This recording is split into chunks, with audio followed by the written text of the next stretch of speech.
네, 안녕하세요. 최영호의 주간경제 리포트 김용입니다. 이 다사다난했던 2018년도가 저물고 있습니다. 이 미국 경기가 어려우면 전 세계 경기가 어렵다라는 말이 있듯이 이 미국의 장단기 금리차가 크게 줄어들면서 미국 경기에 침체가 머지 않았다는 전망이 있습니다. 이런 전망과 함께 또 글로벌 경제가 빠르게 식어가면서 금융 불안정성이 높아진 한 해였습니다. 오늘 글로벌 경제에 대한 우려의 목소리도 굉장히 커져가고 있는 상황에 일부에서는 글로벌 경제와 또 올 한 해 대한민국의 전반적인 경제 이슈에 대한 이야기들을 나눠보도록 하겠습니다. 오늘도 최양호 현대경제연구원 고문 나오셨습니다. 고문님 안녕하세요. 네, 반갑습니다. 네. 이 2018년도 이게 뒤집어보는 게 재밌게 표현하신 분이 있더라고요. 뭐냐면 지난 10년간 굉장히 초저금리 그런 현상이었잖아요. 네. 그래서 전 세계적으로 이 현상 때문에 쌓인 적폐를 청산하는 첫 해였다. 네. 그래서 이 적폐가 터져나오는 신호들이 2018년도에 많이 있었다.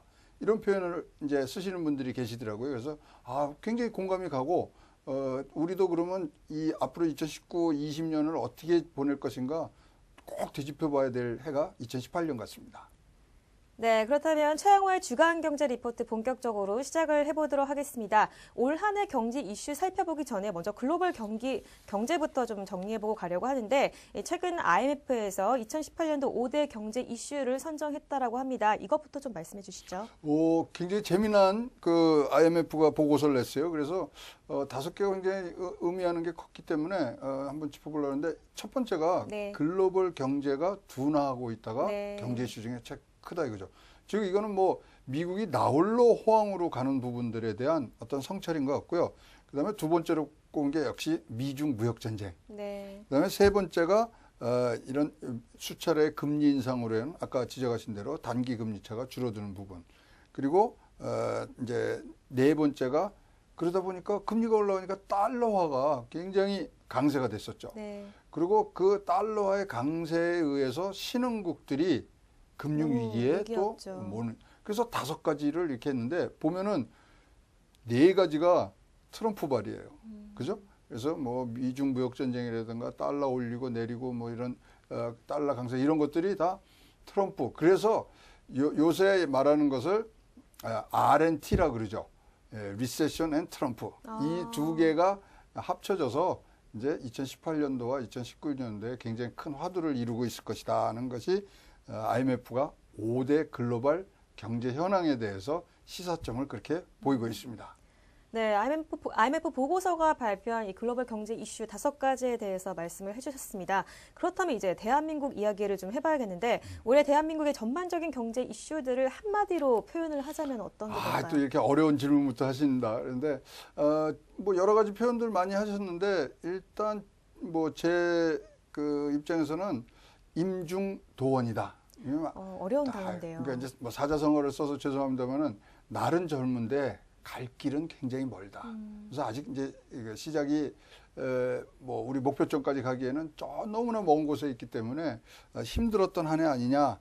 그래서 그럼 답으로는 뭐냐면 해현 경장, 네. 검은고의 줄을 다시 풀어서 다시 매자. 그리고 어려울 때는 다시 한번 자기를 뒤돌아보는 시간이 있어야 되거든요.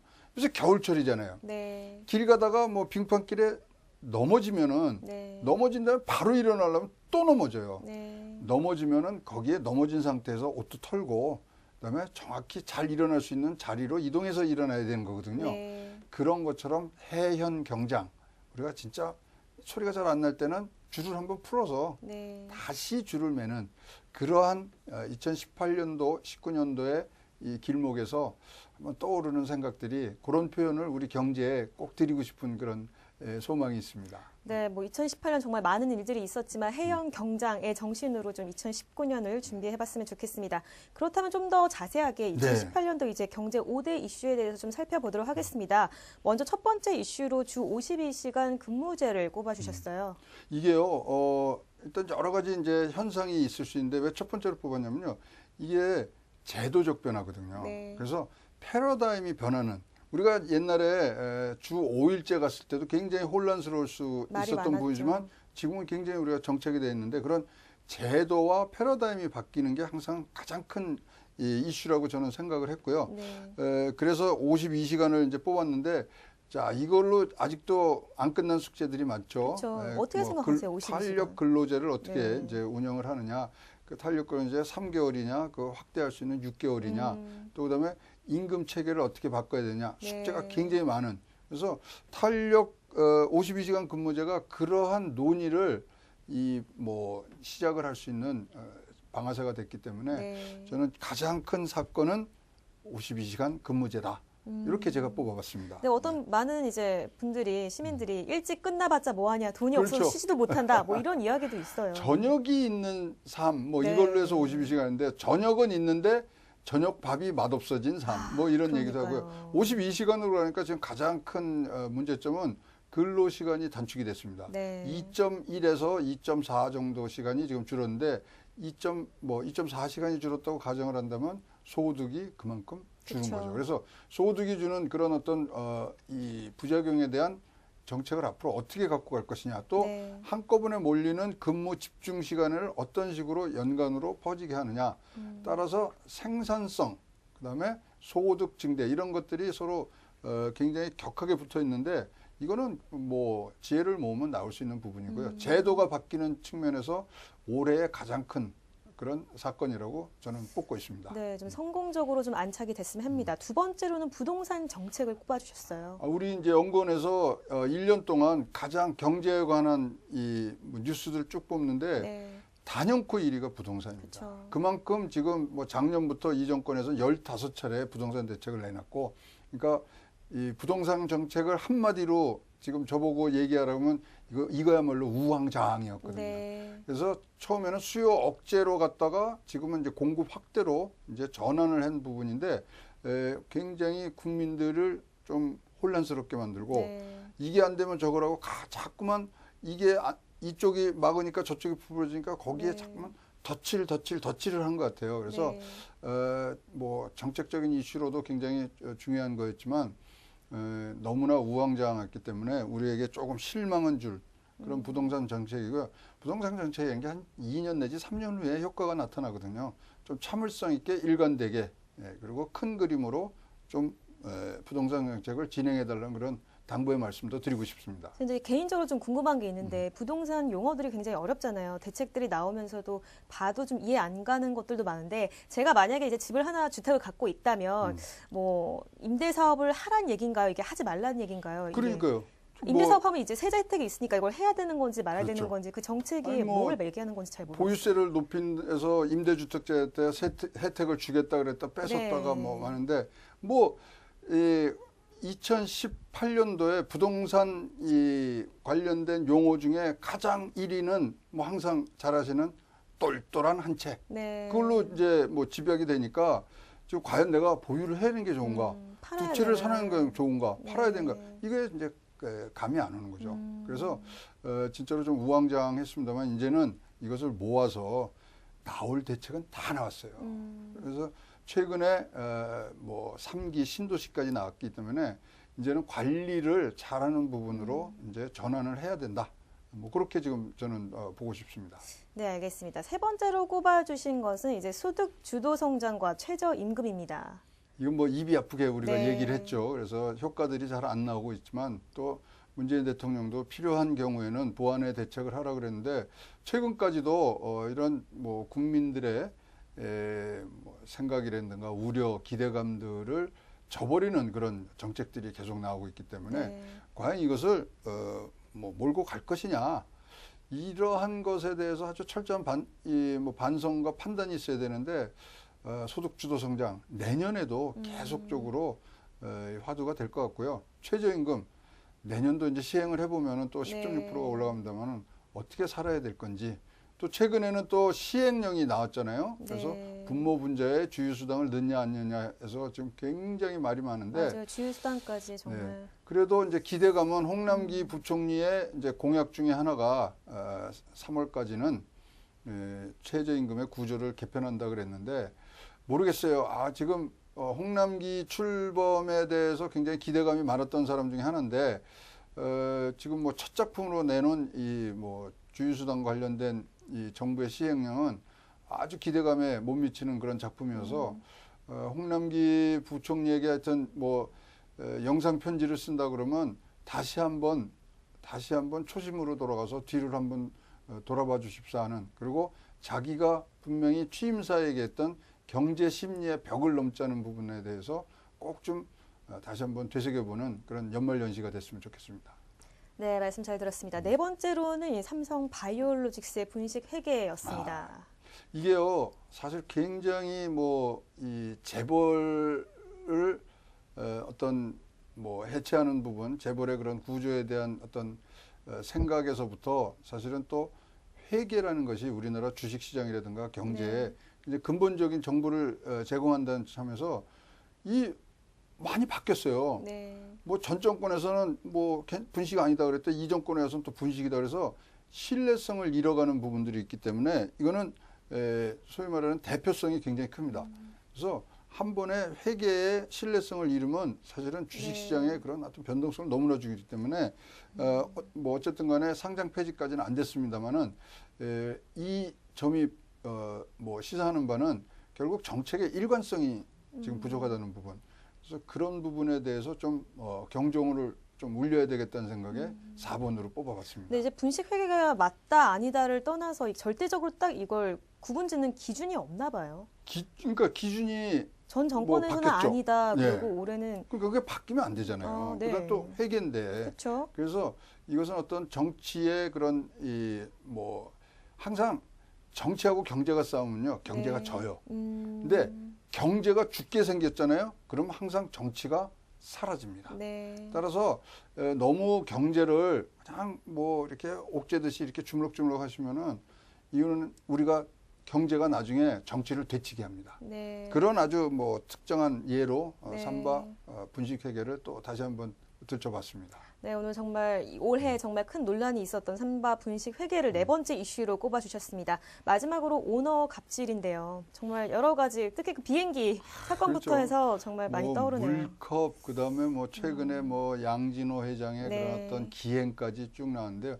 결국은 이제 우리가 뭐 뉴 LG도 나오고 이제 3세, 4세로 가면서 오너 리스크라는 부분들이 굉장히 네. 이제 화두로 많이 이제 우리가 얘기를 하고 있는데 과연 이 오너 갑질, 재벌 갑질이 지금 중소기업이나 이런 대기업의 구조 개편까지도 지금 얘기를 그렇죠. 하는 촉발제가 됐기 때문에 이 부분이 어떤 식으로 이제 2019년도에는 네. 확산이 될 건가에 대한 기대감으로 이 5번째로 한번 뽑아봤습니다. 네, 이렇게 5번째 마지막으로 오너 갑질까지 꼽아주셨습니다. 그러고도 네. 이제 뭐 지금 5대 이슈만 했지만 네. 또 뭐 우리가 항상 할 때 10대 뉴스 하잖아요. 네. 거기 좀 더 들어갈 수 있는 게 먼저 반도체. 네.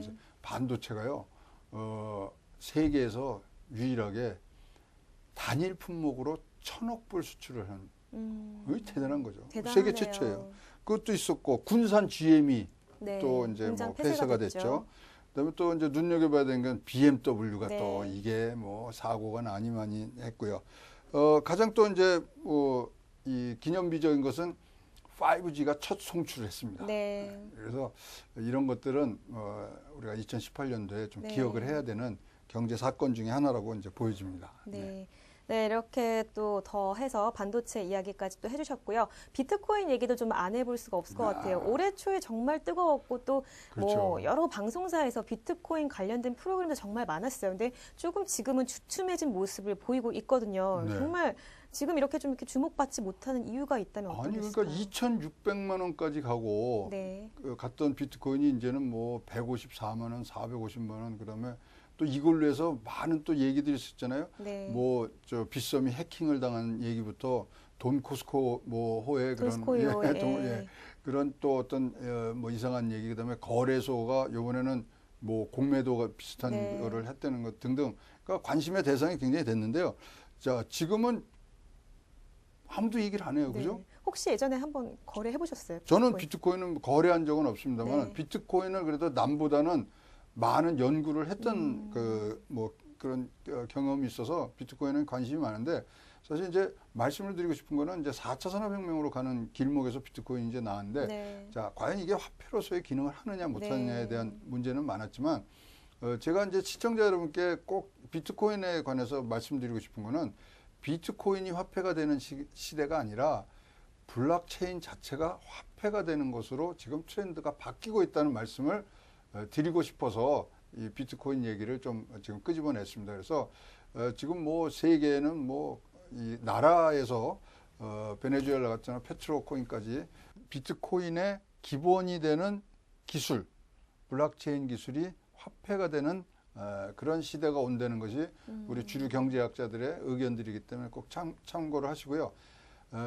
양자 컴퓨터라고 있어요. 네. 지금은 지금 컴퓨터보다는 훨씬 빠른 양자 컴퓨터로 비트코인이나 비트코인이 갖고 있는 암호를 해독하는 데는 몇 분 안 걸리는 걸로 지금 추정이 되고 있기 때문에 양자 컴퓨터가 이 생산이 뭐 산업화가 되는 부분들에 있어서는 비트코인의 보안성, 그다음에 이 암호를 뭐 깨는 이런 부분들에 있어서 굉장히 큰 구멍이 날 수 있기 때문에 그런 점도 좀 참고를 해주십사 하는 의미에서 올 초를 광풍으로 몰았던 그래서 가자 비트코인은 이 광풍이 뭐 여러분께 많은 또 부를 드릴 수 있지만 또 많은 아픔도 줄 수 있는 부분이어서 한번 짚고 가려고 그러는데 사실 비트코인에 대해서는 제가 이 우리나라의 정부에 대한 얘기를 안 할 수가 없습니다. 네. 이 비트코인 막 할 때 1월 달에 뭐라 그랬냐면 우리 박상기 법무부 장관이 이런 얘기를 했어요.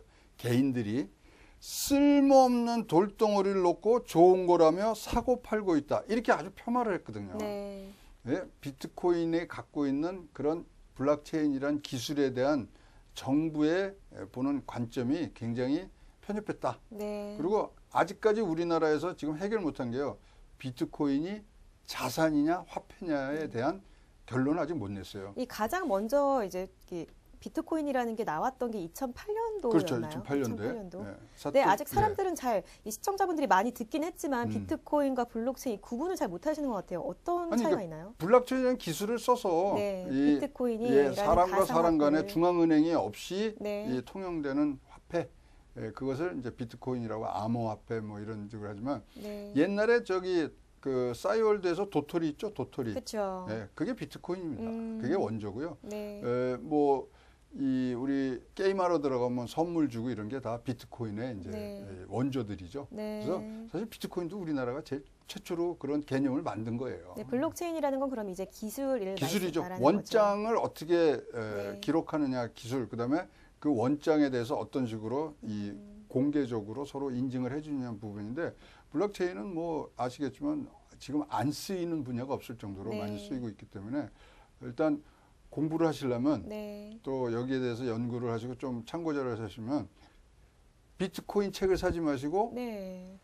블록체인 책을 사서 읽으시는 그런가요? 게 훨씬 더 이해가 빠르시고 또 어떻게 활용을 해야 될 것인가를 나올 수 있습니다.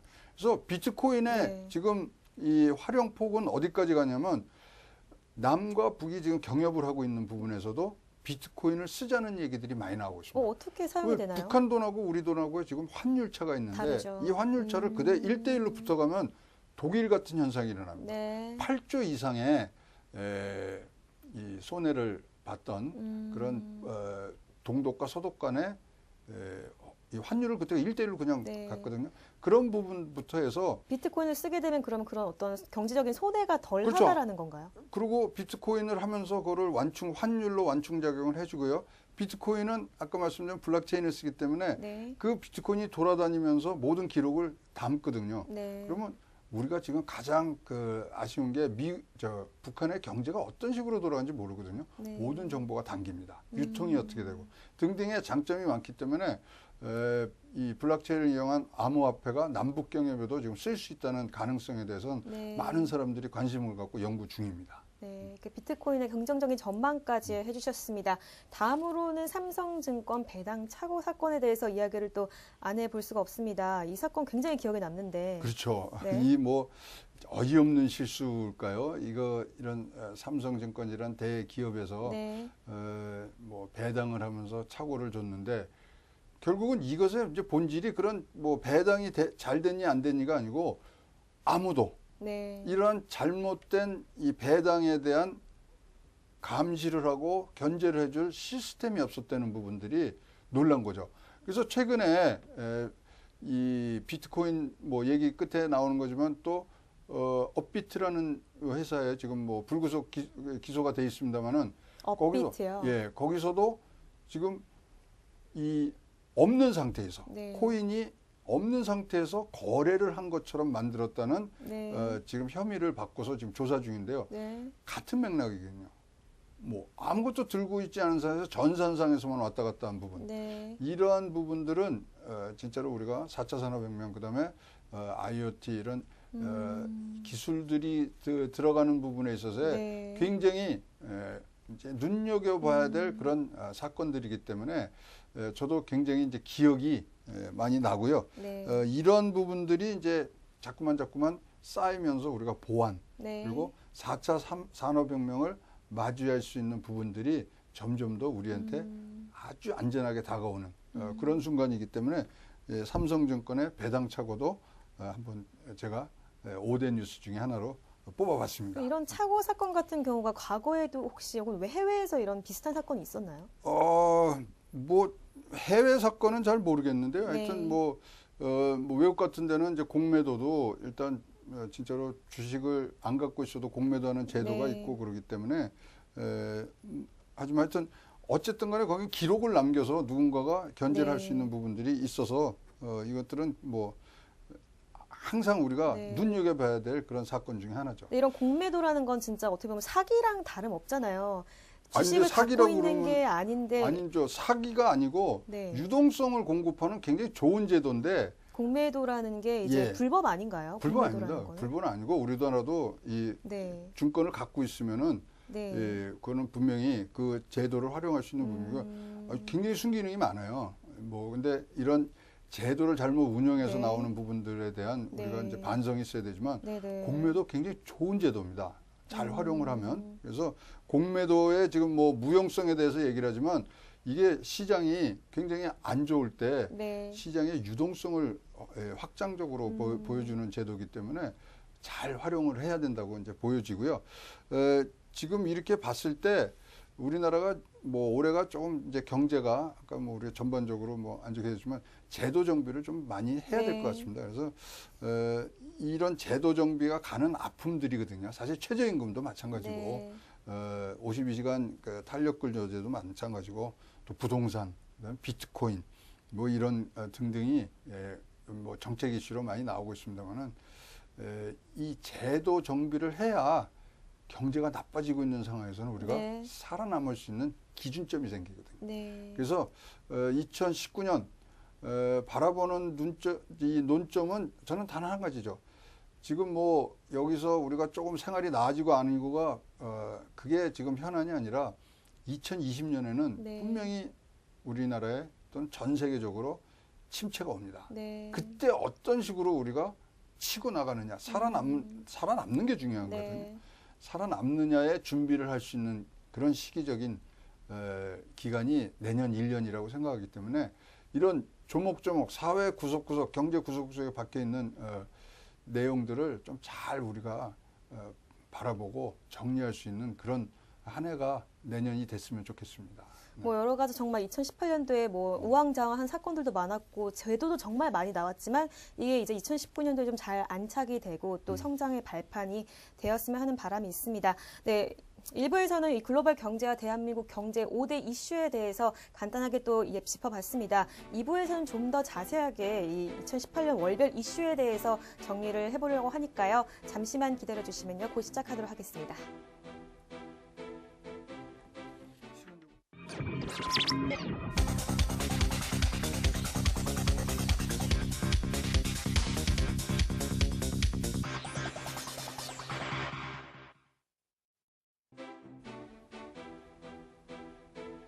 네, 최영호의 주간경제 리포트 2부 계속해서 이어가도록 하겠습니다. 2부에서는 이 2018년도 한 해를 정리해보는 의미에서 좀 더 자세하게 각 달에 있었던 경제 이슈에 대해서 정리를 해보려고 하는데요. 먼저 월별 이슈를 좀 정리하기 전에 2018년도를 장식했던 이 말이 있다면 어떤 게 있을까요?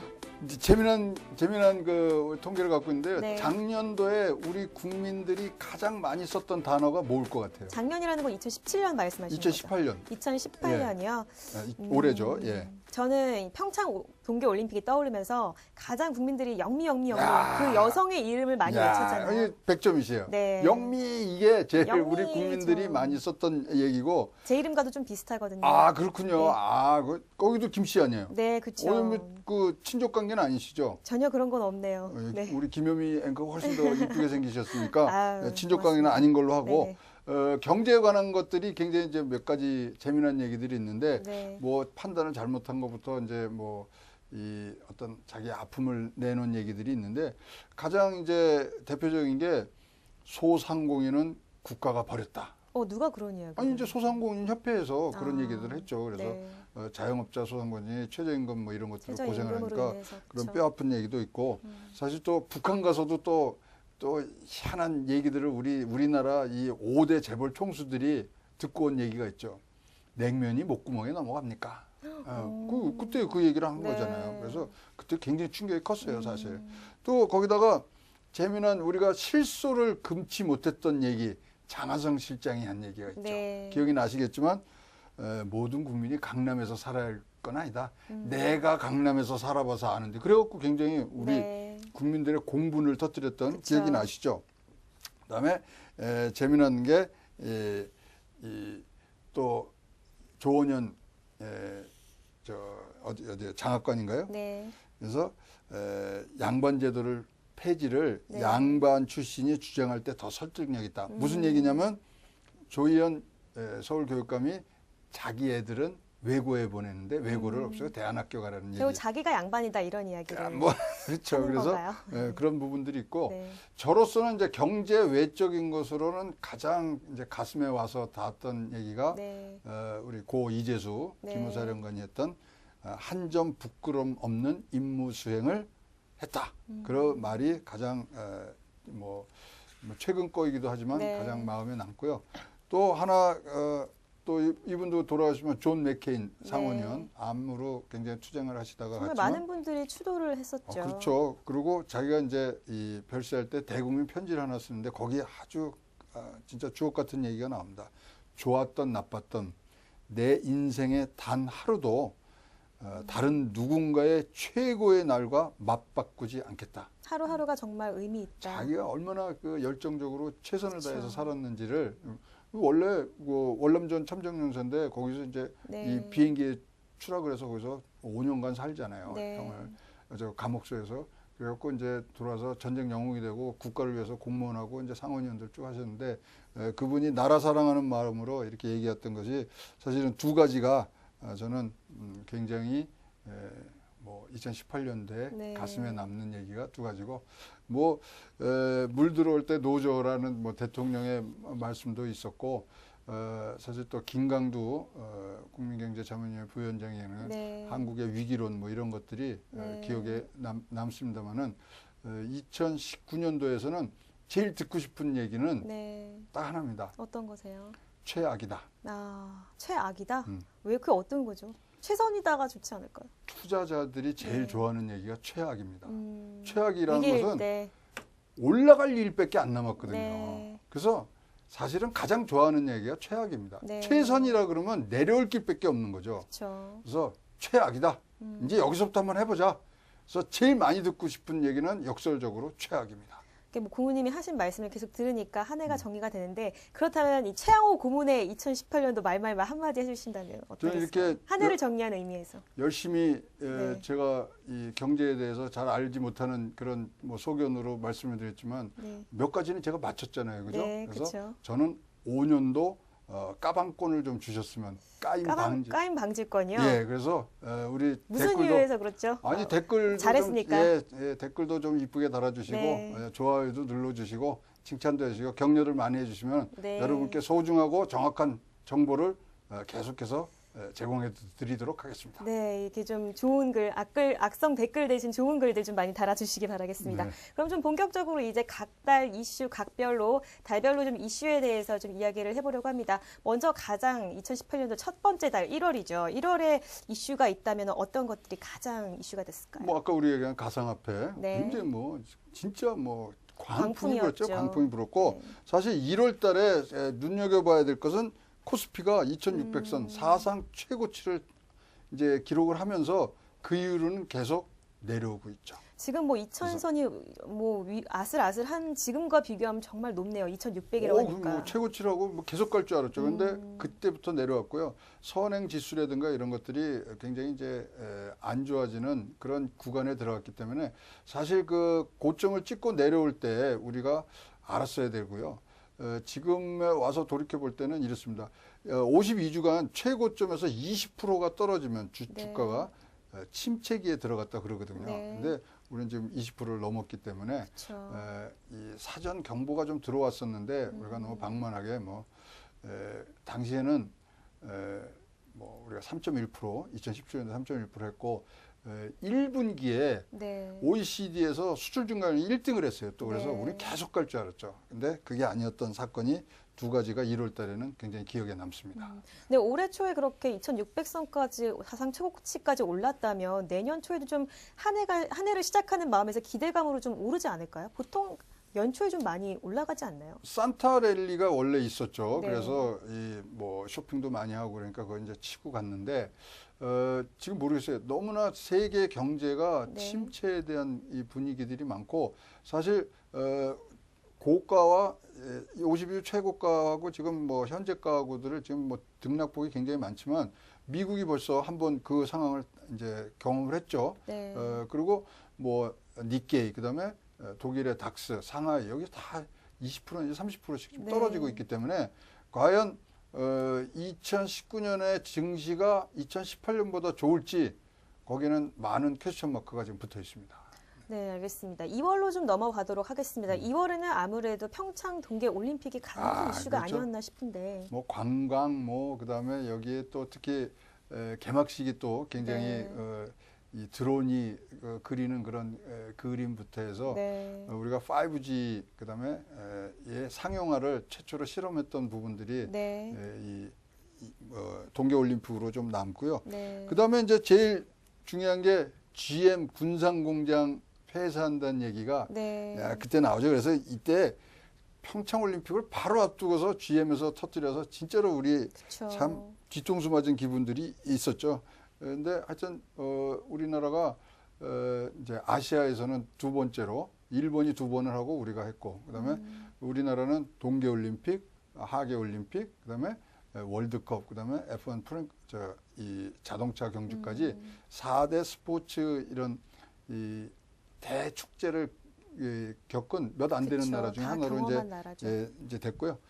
평창올림픽의 정신을 이제 되살려서 지금 뭐 우리가 남북한에 이 뭐 협력을 해서 다시 한번 네. 공동 주최를 지금 2032년을 얘기하고 있기 때문에 아, 그것도 좋은 결과가 정말 나왔으면 좋은 그림이 나올 것 같아요. 좋은 그림이 나올 수 있었으면 좋겠고요. 네. 근데 이제 1월 달에 우리가 경제가 굉장히 좋았고 2월 달에 이런 축제 분위기로 가다 보니까 조금 우리가 이 경계심을 좀 늦춘 그때 상황이 아니었던가 아니었나. 지금 되돌아보면 네. 경제란 게 앞으로 내다보기 힘들지만 뒤로 네. 복귀하기는 쉬우니까 그런 상태로 지금 우리가 지났다고 봅니다. 네, 이어서 3월로 가보겠습니다. 3월은 이 미중 무역 갈등이 시작이 됐다, 어떤 초점이다, 뭐 이렇게 얘기도 하는데 어떻게 생각하시나요? 그때부터 이제 세게 붙은 거죠. 3월 23일 날 서로 뭐 25%를 뭐 매기니 마니 뭐 이런 것들을 얘기를 하면서부터 미중 무역 전쟁 뭐 말로만 있었던 네. 부분들이 현실화되고 네. 이러다 보니까 이제 당시에는 진짜 미중 무역 전쟁이 지구의 종말을 갖고 온 듯한 위기감들이 많이 왔고요. 전 그렇다고 이렇게 오래 갈진 몰랐어요. 몰랐죠. 네. 그래갖고 7월이면 끝날 줄 알았죠. 근데 우리가 3월 달에 미중 무역 전쟁이 나왔을 때는 4월 달에 환율 보고서 나오는 것 때문에 네. 하기 때문에 그 4월이면 이제 끝난다고 끝나지 생각했는데 않나. 아유 이게 아직도 지금 뭐 협상 중인 사건으로 가고 있고요. 내년도에도 계속 지속이 될 것 같고 많은 이 전문가들의 견해를 종합해 보면 언제까지 갈 것 2년. 같아요? 2년 정도는 갖고 갈 것이다. 아. 근데 미중 무역 전쟁이 진짜로 이렇게 세계에 혼란을 갖고 올 것이냐는 질문에 대해서는 반반이 나뉩니다. 미중 무역 전쟁이 분명히 나쁜 영향을 미치지만 내년도에 이 세계 글로벌 경제의 저승사자는 트럼프가 아니다. 아, 뭔가요? 제롬 파월이다. 아. 미국이 금리를 어떻게 올리냐에 따라서 네. 굉장히 많은 상황이 바뀌기 때문에 내년도 음. 금리를 잘 보셔야 됩니다. 네. 뭐 제롬 파월 해임설도 있고 막 그랬는데 그건 지금 이제 굉장히 해프닝이죠. 오늘 뭐 백악관에서 이제 뭐 급하게 불을 진화를 끄긴 했습니다. 근데 정말 연말에 그 크리스마스를 앞두고서 폭락을 했잖아요. 그쵸. 그다음에 폭등을 너무 했는데 폭등을 당시에 했죠. 세 가지 요건이 있었어요. 이제 이 셧다운, 그다음에 제롬 파월의 해임설, 교체설, 그다음에 제일 영향을 많이 미쳤던 게 문우신 재무부 장관이 프레지던트 워킹 그룹이라고 그래서 주식 폭락 방지팀을 2008년도 이후에 10년 만에 처음으로 소집을 합니다.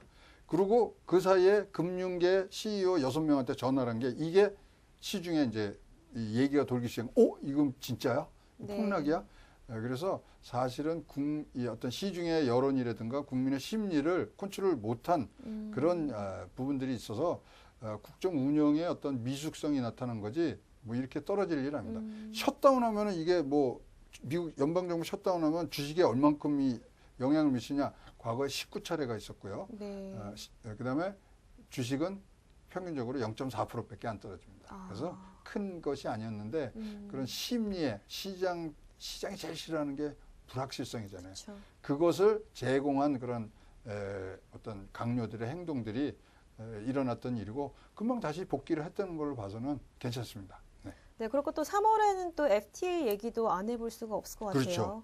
3월이 이제 FTA 오면서 사실 이제 재협상을 가는 뭐 이게 재협상이냐 아니면 뭐 조정이냐 이런 얘기들을 많이 했지만 3월 달에 사실 이 가장 뭐 언론에는 많이 얘기를 안 했지만 전문가 사이에 얘기했던 건 3월 경제 위기설이 있었어요. 그래서 3월 달에 굉장히 나쁜데 네. 그럼 뭐 우리라는 건 수출을 많이 해야 되는 나라이기 때문에 근데 그 당시에 한미 FTA 재개정에 대한 그런 요구들이 들어오니까 3월 경제 위기설이 굉장히 이 파급력을 갖고 퍼지려고 그랬었죠. 이렇게 FTA 재협상이 되면서 가장 좀 타격을 크게 받았던 수출 품목은 어떤 게 있을까요? 그때 뭐 철강, 그다음에 철강. 뭐 자동차 이런 것들이 자동차도 되고, 진짜 들어봤던 그리고 건데.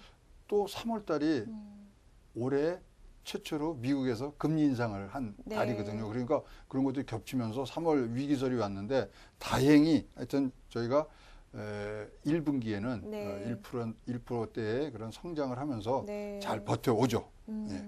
네, 이렇게 3월이 지나서 4월로 가보도록 하겠습니다. 4월에는 어떤 이슈들이 있었을까요? 4월 네. 이제 물컵으로 시작했죠. 그래서 따뜻한 한진의 봄에. 네. 네. 그다음에 그 이제 뭐 이 진해연가요? 거기에 네. 이 소위 말하는 이 임원 자격이 있냐 없냐. 네. 그러더니 그게 이제 소위 조양호 회장의 부인까지 옆에서 네. 뭐 불법 도우미를 썼느니 또 그런 어떤 폭행을 네. 한 부분들이 가면서 이것은 굉장히 뭐 어떤 막장 드라마에서 볼 수 있는 그런 내용이었습니다만은 결국은 재벌의 구조개혁 이런 부분들이 네. 또 사회적으로 이슈가 되면서 굉장히 파장을 많이 네. 엮었는데 자 그럼 과연 이 대안이 뭐냐? 조금의 시간이 걸리더라도 우리가 지금 뭐 순환구조라든가 이런 걸 끊고 있지만 일단은 재벌들이 스스로 할 수 있는 분위기를 좀 만들어줘야 되고요. 뭘 스스로 할 수 있는 분위기 말씀이시죠? 그러니까 이제 이걸 끊어야 된다는 것들은 다 알고 있지만 사실 뭐 끊는다는 게 그게 쉬운 건 아니거든요. 그래서 네. 경영 방어권이라든가 포이즌 필이라든가 이런 부수적인 부분들이 좀 따라가주는 그런 네. 제도적인 보완책이 나오면 충분히 우리도 선진국의 그런 예들을 봤을 때 재벌의 또 대기업의 그런 참 불법은 아니죠. 그렇지만 네. 우리가 어떤 정서상으로 받아들일 수 없는 부분들을 굉장히 많이 우리가 해소하면서 네. 재벌 구조를 개혁할 수 있다고 봅니다. 네, 그렇다면 이렇게 갑질 문제도 있었고 또 다른 것도 큰 이슈들이 또 많이 있던 걸로 기억을 하는데 어떤 게 있을까요? 4월 달에는 역시 남북 저 정상회담이 있었죠. 아, 그렇죠. 그렇죠. 기억납니다. 그래서 이제 판문점 판문점, 회담. 예, 판문점 그렇죠. 4월 27일, 네. 예, 제 기억이 맞다면, 그래서 굉장히 이제 뭐 남북 경협에 대한 네. 우리가 이 뭐 기대감이 굉장했었죠. 그래갖고 네. 그때 뭐 그 경계선을 넘니 안 넘니 하고 또 김정은 이 위원장과의 그런 위원장의 어떤 돌발 행동들도 예, 되게 뭐 등등이 많이 기억이 있었고요. 나면서 과연 그때는 굉장히 기대감이 높았죠. 네. 우리 이 한반도에 비핵화가 되면서 남북 경협에 물꼬를 트면서 진짜로 통일이 대박이라는 생각들을 많이 가졌는데 이것도 좀 용두삼이에요, 그죠? 네. 올해 말까지는 뭔가 이루어질 것 같았는데 아직 뭐 2차 북미 정상회담도 지금 이루어지지 않고 있는 부분이고 네. 유엔 제재가 아직 계속하는 가운데 그래도 그나마 남북 간의 철도 뭐 철도 사업을 좀 본격적으로 이제 한다 그랬는데 된다고 하니까. 봐야 됩니다. 그렇죠. 아직은 봐야 되고 저희들이 분석한 바로는 지금 뭐 개보수 하는데 뭐 한 20조 든다고 그러는데 네. 사실적으로 사업성 수익성을 보면요 그거 그대로 놔두고요 새로 까는 게 더 가성비가 좋습니다. 아, 그럴까요? 네, 진짜 그렇습니다. 그래서 네. 그런 부분들도 이제 우리가 생각을 하면서 여기 여러 가지 이제 옵션을 생각할 수 있는 그런 기회가 올 것 같고요. 4월달 가장 큰 행사는 그렇죠. 네, 판문점 정상회담이었죠. 네, 그 4월달 판문점 정상회담 저도 기억이 나는데 이 남북 경협 관련된 일들도 시간이 좀 걸리겠지만 또 많은 진전이 있기를 기대를 해보겠습니다. 자, 이제 5월로 가보도록 하겠습니다. 5월에는 또 어떤 큰 이슈들이 있었을까요? 5월달에 뭐 삼성 바이오로직스의 이제 회계 네. 사건이 이제 증선이와 뭐 금감회를 네. 왔다 갔다 하면서 이제 시작이 됐고요. 굉장히 사실 저는 불안했었습니다. 5월달에. 네. 왜냐하면 이것이 그 뭐 국가의 신뢰도라든가 시장의 신뢰도 이런 거에 엄청난 영향을 있는데 그냥 뭐 재벌의 일탈 뭐 이런 것들로 우리가 해석해서는 안 되는 부분들이 굉장히 많아서요. 뭐 이재용 이제 그 그렇죠. 경영권 승계를 위한 어떤 예, 그런 걸로 것들이 뭐 이용된 것이 아니냐 뭐 이런 네. 이야기들도 있었어요. 충분히 제기될 수 있는 의혹이지만 거기에 너무 포커스를 맞췄던 거 아니냐 하는 생각들이 있고요. 결론적으로 이제 뭐 이 우리 사법부의 판단을 받아야 되는 부분들이 많기 때문에 아직까지도 뭐 이 결론이 안 난 상태이기 때문에 좀 귀추가 주목이 되지만은 근본 사건은 네. 회계 감리를 했는데 이럴 때는 그때는 맞고 지금은 틀린 네. 그런 부분들은 사라져야 된다는 네. 교훈을 꼭 우리가 기억을 해야 될 것이라고 생각을 합니다. 예. 네, 이렇게 삼성 쪽에도 문제가 있었지만 현대 자동차 그룹에도 좀 문제가 있었습니다. 그렇죠. 그래 엘리엇이 네. 이제 뭐 모비스와 글로비스를 어떻게 해서 이제 승계 과정을 가려고 그랬더니 거기에 헤지펀드가 들어와서 네. 이것을 이제 그 반대를 하면서 무산이 됐죠. 네. 그래서 이런 것도 사실 뭐 우리가 한쪽 면만 보면은 무조건 뭐 스튜어디스 코드를 갖고 가서 이거를 해야 된다 그랬는데 진짜 굶주린 맹수들이 네. 우리나라 기업을 잡아먹기 위해서 세계 도처에 있다는 것을 항상 기억을 해야 됩니다. 네. 그런 면들을 봤을 때 진짜로 현명한 그리고 경영권을 방어할 수 있는 부분도 우리가 꼭 제도를 만들어줘야 되는 상황이고요. 또 뭐 큰 우리 재계의 어떤 큰 형님뻘을 하셨던 우리 구본모 회장이 네, 또 LG그룹. 5월달에 이제 돌아가시면서 이 구광모 LG그룹이 새로운 회장이 뉴 탄생됐죠. LG 네. 이제 연초에 뉴 LG의 그림을 발표를 한다 그러니까 네. 기대가 되는 그런 부분이 있었습니다. 네. 네, 이렇게 또 5월의 이슈들도 정리를 해봤습니다. 6월로 가보도록 하겠습니다. 6월에는 또 여러 가지 이슈들이 있었는데 하반기 한국 경제 위기론이 굉장히 대두가 됐었습니다. 그때는 뭐 굉장히 그리고 다른 나라 이제 뭐 이 페소 가치라든가 그다음에 아르헨티나, 터키 이런 데서 이제 스물스물 이 경제 위기선들이 나오면서 네. 우리나라 걱정이 됐고 3월달에 그 잠잠했던 위기설이 6월달에 확 퍼졌죠. 네. 확 퍼지는데 그때는 또 이게 이 수출이 굉장히 떨어져요. 네. 뭐 증가하는 것들이 하락을 했거든요. 증가세가. 그러면서 이거는 이제 큰일 난 거 아니냐 그랬는데 사실 6월달을 돌아보면 6월달에는 지방선거가 있었잖아요. 네. 그래서 지방선거에 의한 어떤 이 공방전에서 조금 부풀려진 면이 있지 않나 그런 면도 이제 가보는데 사실 이제 이러면서 사실 좋았던 점이 남북의 관계가 또 일진보를 하죠. 네. 그러면 싱가포르에서 네, 또 북미 트럼프와 정상회담이 김정은 두 정상 간의 회담이 있었고 사실 그때 뭐가 나왔었어야 되는데 너무나 그때 사실 겉으로 드러난 건 없었어요, 그렇죠?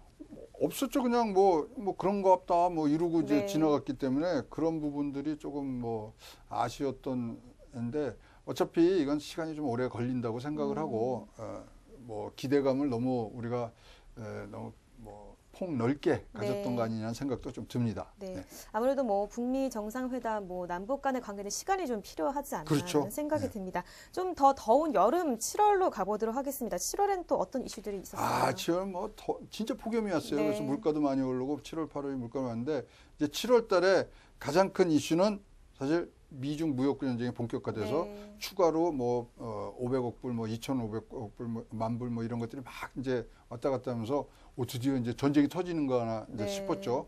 그래서 뭐 그날 미국이 발표하면 바로 24시간 내에 중국이 반격을 하고 뭐 이런 등등이 하면서 굉장히 위기감이 뭐 고조된 그렇죠. 상황이고요. 이제 또 당시에 가장 7월 달에는 화제가 됐고 최저임금. 최저임금이 네. 또 8,350원으로 좋을 올라가면서 줄만 알았는데 그게 아니었고 부작용이 네, 너무 그래서 컸었던 것 속도 같아요. 조절에 대해서 굉장히 말들을 많이 했는데도 네. 불구하고 일단 경영자 측에서 사측에서 이제 참석을 포기하면서 공익위원들이 8,350원을 하면서 이게 이제 주유수단까지 가면 1,030원으로 사실 10,000원 공약이 이루어지는 부분들인데 네. 아직도 이거는 진행형입니다. 네. 진행형이고 이 부분에 대해서 진짜로 임금 체제 개편부터 종합적으로 좀 다뤘으면 하는 네. 이 바람이 너무나 커요. 이거 그대로 두고서요. 수당 있고 기본급 있고는 이거는 진짜 현대 모비스가 저 최저임금 위반됐다고 평균 연봉 6천만 원짜리들이 지금 시정 명령을 받은 상태예요. 네. 이것 때문에. 그래서 내년 1월 1일부터 2019년 1월 1일부터 또 인상된 금액으로 가는데 걱정입니다. 네. 네. 이렇게 최저임금까지 또 짚어봤고요. 8월로 가보도록 하겠습니다. 8월에는 또 어떤 이슈들이 있었을까요? 8월 그때 이제 누진세 얘기들 뭐 전기다. 네. 어우 너무 더웠죠. 뭐 소송 걸고 그때 네, 정말 그리고 많은 뭐 이슈들이 있었어요. 누진세들 하는데 네. 자 이러면서 소비자의 소비 심리가 네. 확 꺾입니다. 네. 그래서 17개월 최저 기록을 이제 내리고요. 네. 2018년도 8월이 기억에 남는 숫자는 이 소위 말하는 고용 대란 취업자 취업도 안 수가 됐었어요. 3,000명으로 네. 30만 명 한 달에 30만 명 취업자 증가수가 있어야 되는데 3,000명으로 줄은 거죠. 그러니까 얼마 이게 10분의 1도 아니고요. 네. 100분의 1로 줄었으니 얼마나 고용 대란이 네. 예상이 됐던 부분에서 8월 달이 굉장히 폭염으로 고생했지만 등골은 서늘했던 네. 그런 8월 달이 아니었냐 그런 생각이 지금 속속들이 들고 있습니다. 그럼에도 8월 달엔 또 우리가 눈여겨볼 게 하나 있죠. 어떤 거 있을까요? 통계청장이 네. 경질이 됐죠. 그 그렇죠. 사건 기억이 나시죠? 네. 그래서 통계청장이 이제 뭐 어떤 연유인지 나중에 네. 이제 밝혀지겠습니다. 하여튼 뭐 경질이 됐고 사실 8월 달에 또 큰 사건 중에 하나가 이제 우리가 부동산 가격을 그때 좀 잡은 줄 알았는데 정책 발표. 느닷없이 박원순 시장이 용산 여의도 뭐 개발한다 그래서 막 폭등을 해요. 네. 그래서 8월 달엔 또 박원순 시장이 와서 그 보류를 한다는 그런 인터뷰했던 것도 기억이 납니다. 네, 그럼 조금 더 서늘해지는 가을 9월로 가보겠습니다. 9월에는 뭐 여러 가지 대기업 총수들이 방북했던 이 이슈들이 가장 큰 이슈가 아니었나 그렇죠. 생각이 드는데요. 뭐 아시다시피 뭐 북한에 가서 이제 경협 그다음에 이런 현장을 가보는 건 굉장히 중요했고 네. 또 그래서 뭐 실질적인 그런 유엔 대북 제재가 풀리지 않은 상태에서 어떤 진전이 없었습니다만은 네. 우리도 뭐 경협 그다음에 남북 간의 이 비핵화에 대한 합의가 진행되면 우리 재계에서 충분히 나가겠다는 그런 네. 메시지를 분명히 얘기를 한 것 같고요. 9월 달에는 이제 사실 뭐 이 부동산 대책들이 몇 개 나오죠. 913, 네. 912. 그래서 네. 수도권의 이런 공급이 많아지는 부분들이 나왔기 때문에 부동산 대책의 뭐 종합판인 마지막은 아니었습니다만은 이런 부분들이 나오면서 수요 억제에서 공급 확대로 넘어가는 그런 전환점을 네. 마련했던 같은 것이 9월에 913 네. 부동산 대책이 기억이 납니다. 네, 9.13 부동산 대책까지 이야기를 해주셨고요. 10월로 가보도록 하겠습니다. 10월에는 또 어떤 이슈들이 있었을까요? 10월에 신동빈 회장이 이제 보석으로 이제 네. 출소를 하면서 권토 중내 이제 롯데그룹의 이제 재건을 위해서 하면서 최근에 이제 인사까지 아주 네. 뭐 잘했고 이제 앞으로 어떤 식으로 이제 뭐 새로운 이제 이정표들을 만드는 10월이 네. 됐었고요. 네. 10월달에 이제 경제 성장률이 이제 초조하게 되죠. 그러면 네. 뭐 1분기에 1%대, 그다음에 2분기에 0.6%, 3분기에 0.6% 이렇게 처지니까 네. 한은이나 뭐 공공기관에서 이거를 그냥 뭐 숫자로 판단할 게 아니라 정확히 따져보니까 우리나라 경제가 3% 성장이 아니라 네. 2.7%로 이제 전망을 내리고요.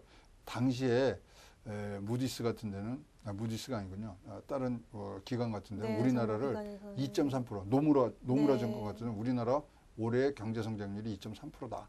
이런 얘기까지 나오는 정도로 일단 경기가 이 침체기에 들어가는 모습들이 굉장히 뚜렷했는데 그 당시에도 10월 달에도 아직까지 경기가 어떤 것인가에 대한 논란이 진행됐다는 것 창피했던 그런 기억이 있습니다. 네, 10월에는 이렇게 여러 기관에서 우리나라의 경제 성장률, 내년 경제 성장률을 전망을 해줬습니다. 11월로 가보도록 하겠습니다. 뭐 바로 저번 달인데요. 이 한국은행 금리 인상이 가장 기억에 남거든요. 맞아요. 이제 우리도 큰 턴을 했죠. 그래서 이제 좁히느냐. 근데 11월 달에 금리 인상하는 것이 맞냐 틀리냐에 대한 뭐 이 부분들은 제가 나중에라도 한번 꼭 연구 논문으로 쓰고 싶은 과연 이런 불경기에 올렸어야 되느냐 얘기들이 있고요.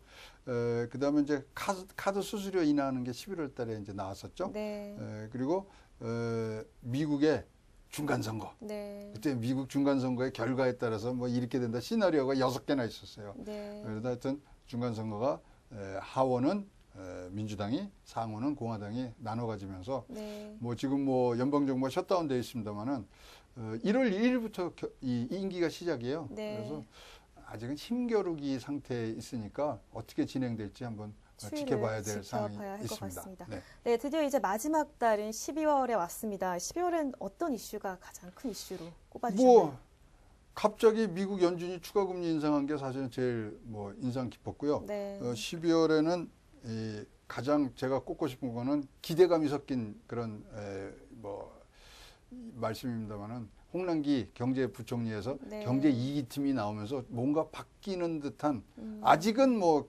이 충족되지는 않았습니다만은 그런 부분들이 하면서 소득 주도 성장이 좀 혁신 성장과 어떤 식으로 네. 맞물려서 갈 것인가에 대한 뭐 기대감 그리고 바람들이 섞인 12월이 아니었나 그렇게 보여집니다. 네, 이렇게 올 한 해 뜨겁게 우리를 달궜던 여러 이슈들을, 경제 이슈들 정리해봤습니다. 내년에는 좀 기대하는 마음을 가지고 가보도록 하겠습니다. 숨가쁘게 달려온 올 한 해 시청자 여러분들 모두 애쓰셨습니다.